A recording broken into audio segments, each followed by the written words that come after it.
सभी मसीह भाई बहनों को जय मसीह की। आज हम लेकर आए हैं संडे उपवास के बाइबल वचन। तो सभी लोग मेरे प्यारे मसीह भाई बहनों हमारे साथ प्रार्थना में बने रहो और परमेश्वर के संडे उपवास के बारे में बताएंगे और परमेश्वर के कौन से वचन पढ़ने चाहिए हमको। आप सभी लोग हमारे साथ बने रहें लास्ट तक, क्योंकि लास्ट तक जब हम प्रार्थना करते हैं तभी हमें प्रार्थना का उत्तर मिलता है। परमेश्वर हमें आशीष देते हैं, परमेश्वर हमें आगे ले चलते हैं। तो हम चलते हैं, देखते हैं लिखा हुआ है परमेश्वर पिता का पहला वचन लिखा है भजन संहिता 118 का 24 में लिखा है, यह वही दिन है जिसे यहोवा ने बनाया है, आओ हम इसमें आनंद मनाएंगे, आनंदित होंगे। तो सभी लोग मिलकर के परमेश्वर का ये वचन पढ़ेंगे, फिर इसका अर्थ देखेंगे क्या लिखा है। रविवार प्रभु का दिन होता है। कौन सा दिन प्रभु का होता है? रविवार प्रभु का दिन होता है। आनंद, धन्यवाद और आराधना का दिन होता है। अब दूसरा वचन हम देखते हैं, लिखा है मत्ती 11 का 28 लिखा है, ये सब परिश्रम करने वालों और बोझ से दबे लोगों मेरे पास आओ, मैं तुम्हें विश्राम दूंगा। उपवास के साथ हम अपने सारे बोझ प्रभु को सौंपते हैं, यानी कि हम सभी अपने बोझों को परमेश्वर के हाथों में सौंपते हैं। परमेश्वर ही हमें शांति देते हैं, हम शांति पाने वाले हैं। अब लिखा है अगला वचन मरकुस 2 का 20 में, तब वे उन दिनों उपवास करेंगे। इसका अर्थ ये हुआ, उपवास आत्मा को प्रभु से जोड़ने का एक पवित्र साधन है जो हम सभी को अपने जीवन में करना चाहिए। मेरा खुदा परमेश्वर जो हमारे लिए सब कुछ करता है, प्रभु आज हम परमेश्वर का प्रार्थना करेंगे अपने जीवन में, इसलिए परमेश्वर हमें हर प्रकार से हमें बचाएंगे। पिता परमेश्वर हमारी रक्षा करेंगे। जब हम प्रभु के ज़्यादा से ज़्यादा जाएंगे वचनों में तो परमेश्वर हमारी आत्मिक शुरुआत करेंगे। हम आत्मा से परमेश्वर को अपने पहचानेंगे। बहुत से लोग प्रार्थना करते हैं, बहुत से लोग बाइबल पढ़ते हैं, लेकिन फिर भी उनके जीवन में कभी शांति नहीं आती।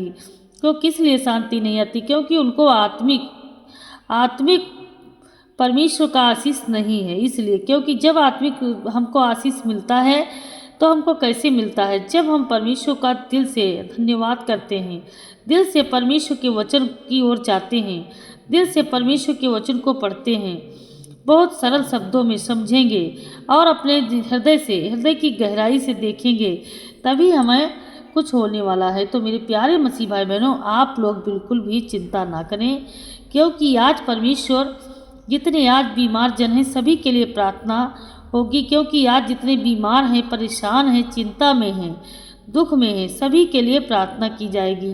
तो मेरे प्यारे मसीह भाई बहनों, बिल्कुल भी चिंता आप लोग ना करो, क्योंकि मेरा खुदा हमारे बीच में आया हुआ है तो हम सभी को चंगा भी करेगा। तो जितने आज संडे के लिए आए हैं और परमेश्वर का प्रार्थना रिसीव करते हैं, सभी आज संडे उपवास में हैं, तो सभी लोग परमेश्वर से आशीष पाएं। धन्यवाद करते हैं मेरे पवित्र आत्मा, आप दया करने वाले मेरे उद्धारकर्ता यीशु प्रभु, आपका मैं धन्यवाद करती हूँ कि परमेश्वर आज आपने हमारे लिए सब कुछ किया है। पिता परमेश्वर आपने हमें बचाया है प्रभु। अब हम चलते हैं, लिखा हुआ है यीशु को क्रूस पर कीलों से जड़ा गया, उनके दोनों और 2 अपराधी थे। यीशु ने प्रार्थना की, हे पिता इन्हें क्षमा कर, क्योंकि ये नहीं जानते कि क्या कर रहे हैं। दोपहर से अंधकार छा गया। 3 घंटे बाद यीशु ने कहा पूरा मैं अपनी आत्मा पिता को सौंप दी है। तो इसीलिए कहते हैं कि जब हम अपनी आत्मा का बलिदान करें तो हम अपने पिता को अपनी प्रार्थना को सौंपते हैं, अपने आत्मा को सौंपते हैं, और जो कुछ भी हम प्रार्थना में बोलते हैं सब परमेश्वर के आगे चलते हैं। अब लिखा है आगे, ये वचन हमारे खुदा कहता है हम सभी से कि तेरे आगे आगे चलने वाला यहोवा मैं हूँ, वह तेरे संग रहेगा प्रभु, और ना वह तुझे धोखा देगा और ना छोड़ देगा। व्यवस्था विवरण 31 का 18 में लिखा हुआ है। Hallelujah, hallelujah. अब हम चलते हैं इस दोपहर की प्रार्थना में। तो सभी लोग हमारे संडे की दोपहर प्रार्थना में बने रहो, इसी तरह से प्रार्थना करते हैं। हे परमेश्वर, इस दोपहर के समय में हम तेरा धन्यवाद करते हैं। आज से अब तक की सुरक्षा, भोजन, जीवन, शांति के लिए आभार। हम स्वीकार करते हैं कि हर अच्छी बात तेरी ओर से आती है मेरे खुदा। हे मेरे परमेश्वर पिता प्रभु, आज जितने रोते बिलखते हैं, परेशान हैं परमेश्वर, आज ये विश्राम के दिन में शांति पाए यीशु मसीह के नाम से। हे मेरे उद्धार करता यीशु प्रभु, इस समय हमारे मन और शरीर को शांत कर। जो थकान है, तनाव है, चिंता है, घबराहट है, उसे दूर करके हमें अपनी उपस्थिति में विश्राम देना प्रभु जी। हे मेरे खुदा परमेश्वर पिता प्रभु, जितने आज मार्गदर्शन पाना चाहते हैं, बुद्धि पाना चाहते हैं प्रभु, आज के बाकी समय के लिए हम सही निर्णय लेने की बुद्धि दे हमें पिता परमेश्वर। हमें आगे बढ़ने के विचार दे प्रभु हमारे दिलों में। हम अपने परिवार, अपने मित्रों और सहकर्मियों के लिए प्रार्थना करते हैं, उनको हम आपके हाथों में सौंपते हैं प्रभु। जिनके घर में आज दुख है सांत्वना दे। जो बीमार उन्हें चंगा कर प्रभु। जो निराश है उन्हें आशा दे प्रभु जी, आशा दे। अब हम अपनी आत्मा का समर्पण करते हैं परमेश्वर आपके हाथों में प्रभु। हम अपने जीवन की योजनाएं और चिंताएं तुझे सौंपते हैं मेरे यीशु। तेरी इच्छा हमारे जीवन में पूरी हो। हमें नम्र और आज्ञाकारी बनाओ परमेश्वर। हम आपकी आज्ञा में सदैव आगे बढ़ते चले जाएं प्रभु जी। हे मेरे शांति दिलाने वाले मेरे महान खुदा परमेश्वर, हम प्रभु जी आपका धन्यवाद करते हैं परमेश्वर पिता प्रभु, क्योंकि प्रभु तू ही हमारी ढाल है, तू ही मेरी शक्ति है, तू ही मेरा मन तुझ पर भरोसा रखता है प्रभु। आज के दिन के लिए मैं धन्यवाद करती हूँ। हमारी हर सांस आपके हाथों में देते हैं परमेश्वर। जितने आज थके हुए हैं पिता परमेश्वर, सारे विश्राम पाएंगे प्रभु, क्योंकि आज ये तेरा विश्राम भरा दिन परमेश्वर पिता प्रभु हम सभी के हृदयों की रक्षा करता है और हृदयों में शांति देता है पिता परमेश्वर। तो हमारा चरवाहा है, मुझे किसी बात की घटी नहीं होगी परमेश्वर पिता प्रभु जी। आज मेरे खुदा परमेश्वर तू सब कुछ जानता है परमेश्वर, अपने बेटे बेटियों को पहचानता है प्रभु जी। आज मेरे सामर्थी राजा परमेश्वर तो अपने बच्चों पर दया कर। आज मेरे खुदा परमेश्वर हमारे घरों में आप बरकत दीजिए मेरे खुदा परमेश्वर प्रभु जी, बरकत। जैसे परमेश्वर आपने 5 रोटियों 2 मछलियों से 5000 को खिला सकते थे और वो खिलाया, और वह आपके जीवन की हर समस्या को हल कर सकता है, तो क्या आप हम विश्वास करते हैं तो परमेश्वर हमारे लिए नहीं होगा मेरे खुदा परमेश्वर। आप हमारे लिए भी करो मेरे यीशु, दया करो पवित्र आत्मा, दया करो मेरे पिता परमेश्वर। हम आपसे सुरक्षा मांगते हैं प्रभु।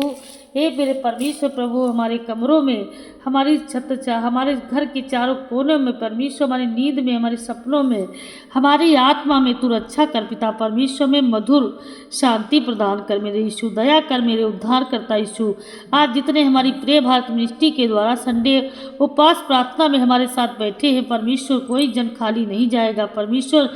सभी तेरे बाइबल के वचन में आगे बढ़ेंगे यीशु मसीह के नाम से। हे मेरे खुदा परमेश्वर, आज इनके जीवन में प्रभु किसी प्रकार का कोई दुख तकलीफ पीड़ा परेशानी कभी न ठहरने पाए। जितने हमारे इस चैनल की प्रार्थना को रिसीव करते हैं परमेश्वर, मुझे पूरा विश्वास है प्रभु कि आपने उन सभी को छू लिया है, आज़ाद कर दिया है मेरे यीशु। तूने उन्हें सुरक्षा दिया है। Hallelujah hallelujah. हे मेरे करुणा निदान सामर्थी राजा परमेश्वर, तू सब कुछ जानता है परमेश्वर, तेरे आगे कुछ नहीं छिपा है प्रभु। क्योंकि आज मेरे महान पिता परमेश्वर प्रभु, आज हम प्रभु जी जिनके घर में आज बच्चों का पढ़ाई में मन नहीं लगता परमेश्वर, मैं उनके घर के लिए प्रार्थना करती हूँ। हे दयालु पिता, हम आपके सामने अपने बच्चों को लाते हैं। आप ही ने उन्हें हमें दिया है और आप ही उनका भविष्य जानते हैं प्रभु। उनके मन को तेज कीजिए, उनकी याददाश्त को मजबूत कीजिए, पढ़ाई में मन लगाने की ज़्यादा आदत दीजिए। हर प्रकार के आलस्य, डर, असफलता का भय और ध्यान भटकाने वाली चीज़ों से को उनसे दूर कर दीजिए। उन्हें समझ, ज्ञान और बुद्धि दीजिए प्रभु। हे प्रभु, शिक्षकों के सामने उन्हें अनुग्रह दीजिए, परीक्षाओं में शांति दीजिए और सही निर्णय लेने की समझ दीजिए। हम अपने बच्चों को आपके हाथों में सौंपते हैं, आपकी इच्छा उनके जीवन में पूरी होने पाए। हे मेरे उद्धारकर्ता यीशु प्रभु, आप बहुत दयालु हैं, दया करने वाले हैं। सदैव अपने बेटे बेटियों पर दया करते हो, बचाते हो, उन्हें उनको शांति से रहने देते हो। हालेलुया। धन्यवाद यीशु, धन्यवाद यीशु, धन्यवाद यीशु, धन्यवाद यीशु, धन्यवाद यीशु। आमीन आमीन आमीन। जितने मेरे प्यारे मसीह भाई बहनों, आप सभी लोगों ने इस प्रार्थना को रिसीव करो और उसके बाद आमीन लिखना है। हालेलुया। धन्यवाद यीशु, धन्यवाद यीशु, धन्यवाद यीशु। आमीन आमीन आमीन।